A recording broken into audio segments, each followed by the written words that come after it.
Qu'est-ce que c'est la multiplication végétative? Les plantes ont depuis toujours suscité notre intérêt, parfois par leur beauté, souvent par leur utilisation, que ce soit dans l'alimentation, la médication, la construction et bien d'autres domaines comme l'ornement.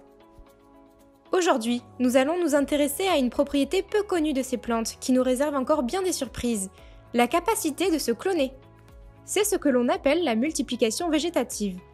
C'est le mode de reproduction asexuée des plantes. La multiplication végétative, il y en a beaucoup autour, il y en a autour de nous et on s'en sert sans parfois savoir que c'est la multiplication végétative. La multiplication végétative et ses mécanismes est un sujet peu connu, mais pourtant c'est quelque chose de très courant. Mais qu'est-ce que c'est qu'un clone? La multiplication végétative chez les plantes leur donne la capacité de se cloner. Donc de reproduire à l'identique un patrimoine génétique et d'avoir une population de plantes qui sont exactement identiques génétiquement. Les plantes, elles ont la particularité d'être fixées et de devoir s'adapter vraiment à leur environnement. Elles ne peuvent pas fuir leur environnement comme pourrait le faire un animal. Et lorsqu'un génotype est installé dans un environnement et bien adapté à cet environnement, s'il a la capacité de se cloner, eh bien il va pouvoir coloniser cet environnement.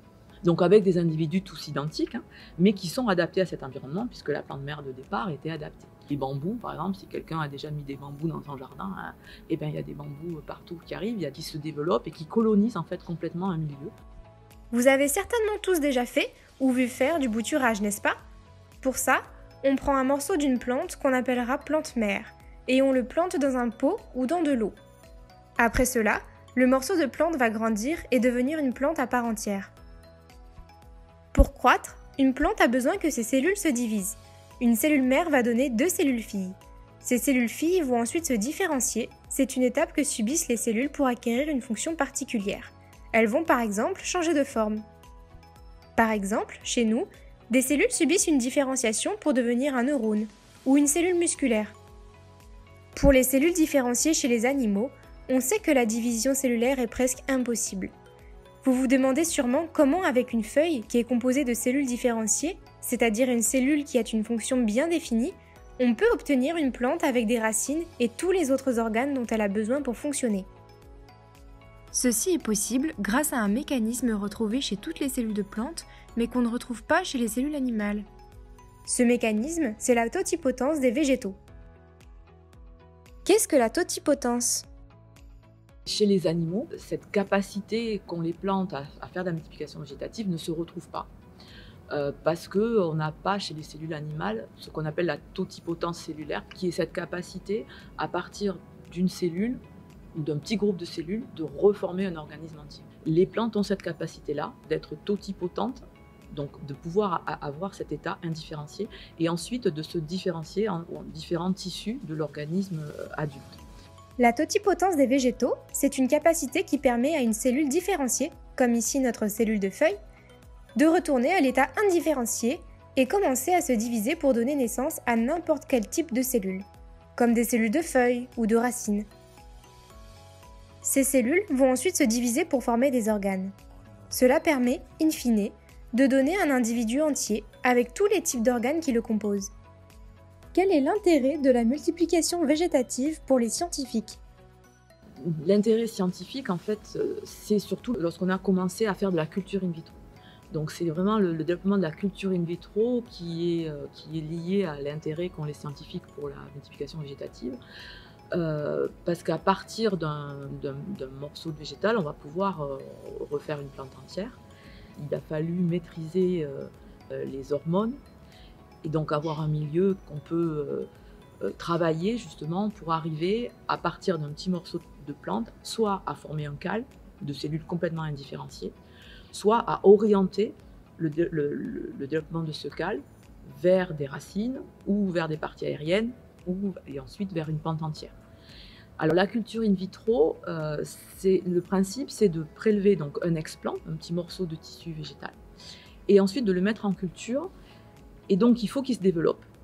Et évidemment, si on met un petit morceau de tissu végétal sur un milieu de culture, ce qui va se développer en premier, c'est des bactéries, des champignons, des moisissures. Et donc pour faire de la culture in vitro, on a pu faire de la culture in vitro lorsqu'on a vraiment acquis toutes les bases de la stérilisation qui permettent au tissu végétal de se développer et de ne pas être contaminé par des bactéries ou des champignons qui se développent plus vite que nous. On arrive à le faire à partir du moment où on a compris le rôle de certaines hormones végétales, et en particulier les cytokinines et l'auxine.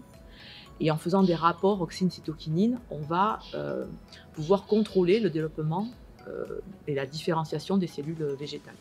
Quand on met un ratio à peu près de 1, on a des cellules indifférenciées, totipotentes, un cal indifférencié qui se développe. Si on met plus de cytokinine, on va avoir plutôt des parties aériennes, des tiges qui se développent. Si on met plus d'auxine, on va plutôt avoir des racines. Quel est l'intérêt de la culture in vitro ? Dans la culture in vitro, un des intérêts importants, c'est de pouvoir faire de la transgénèse végétale, c'est-à-dire à partir d'une cellule qu'on a transformée génétiquement, de régénérer une plante entière, en modifiant justement les hormones dans le milieu de culture. Donc on va d'abord avoir un petit cal de cellules complètement transgéniques, et ensuite, en augmentant la concentration en auxine, faire enraciner ce cal, et en augmentant après la concentration en cytokinine, faire des parties aériennes et avoir finalement une plante transformée avec toutes ces cellules transformées. Donc cette capacité à régénérer une plante entière à partir d'une cellule transformée, c'est une étape essentielle de la transgénèse. C'est grâce à cette particularité que les plantes peuvent se cloner.